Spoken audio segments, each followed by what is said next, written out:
तो एवरीवन, आज हम बात करेंगे रेल विकास निगम लिमिटेड के बारे में। Rail Vikas Nigam is engaged in the business of implementing various types of railway infrastructures projects assigned by MOR, including doubling, including third or fourth line, gauge conversion, new lines, railways electrifications, major bridges, workshops, productions units, and sharing of freights revenue with railway as per the concessions agreement entered into with ministry of Railways. यानी कि ये company rail विकास निगम limited का main काम है rail का infrastructure बनाने का, दो या तीन या चार लाइंस बनाने का, रेल्स की जो पटरी रहती है वो तीन या चार लाइंस बनाने का, रेलवे इलेक्ट्रिफिकेशंस यानी कि रेलवे का कुछ भी इलेक्ट्रिक का काम रहेगा वो बनाने का, मेजर ब्रिजेस बनाने का, बड़े बड़े पुल्स बनाने का, वर्कशॉप्स बनाने का, productions units and sharing of freights revenue, ये सब काम ये रेल विकास निगम लिमिटेड का है और उनका एग्रीमेंट मिनिस्ट्री ऑफ रेलवेज़ के साथ है। आइए जानते हैं उसके प्रॉफिट एंड लॉस के बारे में, फंडामेंटल के बारे में, शेयर होल्डिंग पैटर्न्स के बारे में और लास्ट 5 इयर्स में कितना रिटर्न्स दिया है उसके बारे में फिर पूरी जानकारी ये वीडियो के थ्रू देखेंगे। उसके पहले अगर आपको मेरी चैनल अच्छी लगे तो प्लीज़ लाइक करें, शेयर करें और मेरी चैनल को सब्सक्राइब करें और बेल नोटिफिकेशन को भी प्रेस करें तो आने वाली वीडियो आपको मिलती रहे। रेल विकास निगम लिमिटेड का आज का प्राइस है 34.60 यानी कि 80 पैसे से यानी कि 2.37% से हाई है। उसका आज का 5 ईयर का, 3 इयर्स का और 1 साल का पूरा चार्ट देखेंगे, लेकिन उसके पहले हम लोग उसका प्रॉफिट एंड लॉस और फंडामेंटल चेक कर लेते हैं। आज का लो प्राइस है 33.85, high price 35.05, 52 weeks low price 26.35 और हाई प्राइस 44.18, ओपन 34.50, प्रीवियस 33.80 और वॉल्यूम देखेंगे तो 2909,378। बाय ऑर्डर्स 40.23% है और sale order 59.77। Market capital 7047 crore, P ratio 7.64, PB ratio 1.27, industry P 11.90, ROE 17.27%, EPS 5.37, dividend 5.98, book value 29.15। Revenue की बात करें तो दिसंबर 20 में 3732, मार्च 21 में 5578, जून 21 में 3869, सितंबर में 4026 और दिसंबर में 5049 करोड़। प्रॉफिट एंड लॉस की बात करें तो प्रॉफिट दिसंबर में 281, मार्च में 313, जून में 232 करोड़, सितंबर में 279 करोड़ और दिसंबर में 293 करोड़। नेटवर्थ की अगर बात करें तो 5567, मार्च 21 में, सितंबर में 6078 करोड़। शेयर होल्डिंग पैटर्न्स की बात करें तो शेयर होल्डिंग प्रमोटर्स के पास 78.20 है, रिटेल इसके पास 12.32%, others domestic institutions 8.51, foreign institutions 0.86%, mutual funds 0.11%।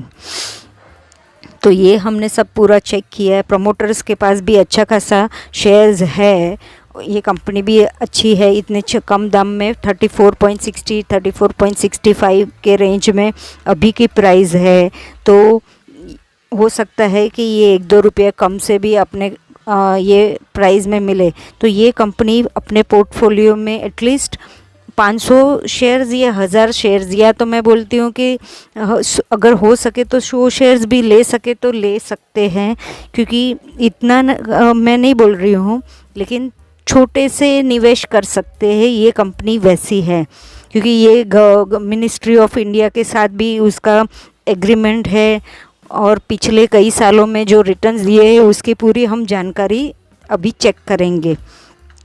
आइए देखते हो उसका पूरा चार्ट जो मैंने बनाया हुआ है कि पिछले के 5 साल में कैसे रिटर्न्स दिए हुए हैं, पूरी हम बात करेंगे, डिस्कस करेंगे। आइए देखते हैं उसका 5 साल का चार्ट। 5 साल का प्राइस था 19.65 और आज का प्राइस है 34.60, यानी कि प्रॉफिट हुआ 14.95, यानी कि 76.08% अपने को प्रॉफिट हुआ।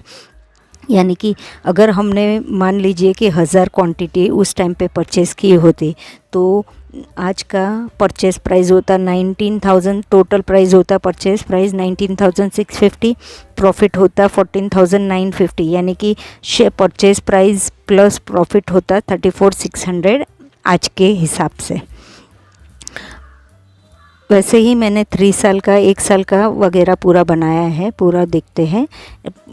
18.95 3 साल पहले की प्राइस थी, प्रॉफिट होता 15.65 यानी आज के हिसाब से, और 3460 टोटल प्राइस, यानी कि 82.59% परसेंटेज ऑफ रिटर्न्स होते। मान लीजिए 1000 क्वांटिटी परचेज़ की होती तो 18,950 परचेज़ प्राइस, 15,650 प्रॉफिट होता और टोटल 34,600।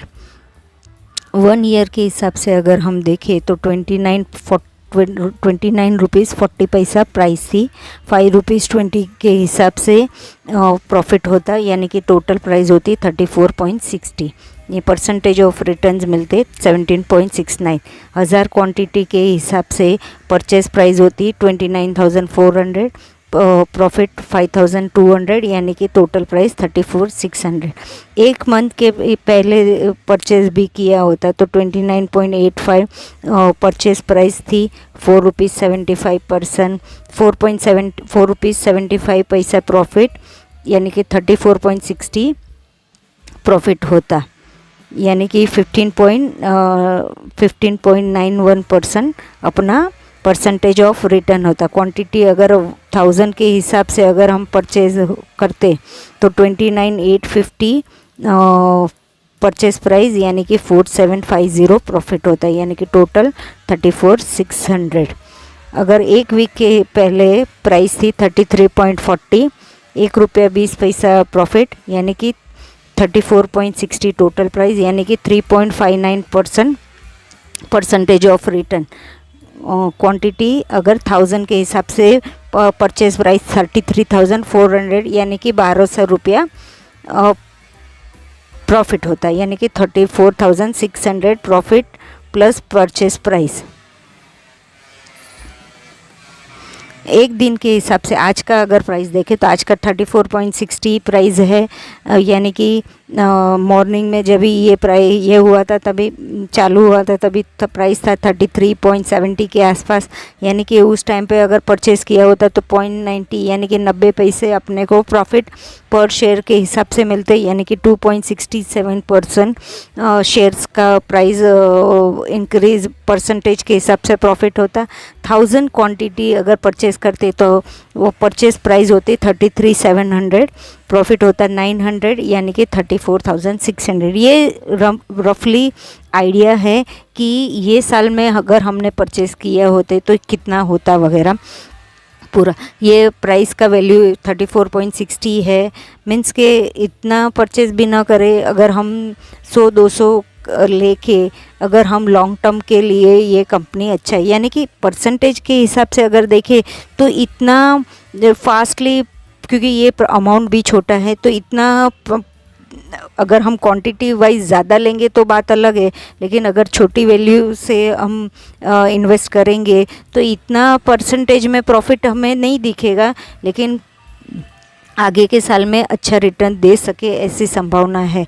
और कोई भी शेयर्स परचेस करने के टाइम पे इतनी पूरा उसके पूरा एनालिसिस करना ज़रूरी है। तो आप भी अपने हिसाब से पूरा एनालिसिस करके ये शेयर्स खरीदना है तो खरीद सकते हैं। कोई भी अगर एडवाइस दे या मैं दूँ या कोई और भी एडवाइस दे तो उसके ऊपर कोई भी शेयर्स लेना नहीं चाहिए, क्योंकि पैसा अपना है, मनी हम इतनी मेहनत से कमा रहे हैं तो हमें मालूम है कि उसकी वैल्यू क्या है। तो कोई भी, ये तो मैंने सिर्फ गाइडेंस दिया है कि ये शेयर्स अच्छा है और छोटी प्राइस में ये कंपनी अच्छी है, लेकिन हम भी, आप भी अपने हिसाब से इसका एनालिसिस करके छोटे से इन्वेस्ट करना है तो कर सकते हैं। ज़्यादा बड़ी अमाउंट से किसी से लोन लेके या किसी से उधार लेके या किसी के घर के पास से लेके इन्वेस्ट नहीं करना चाहिए, ऐसा मुझे लगता है। और अगर मेरी चैनल अच्छी लगे तो प्लीज़ लाइक करें, शेयर करें और मेरी चैनल को सब्सक्राइब भी करें। Thank you for watching.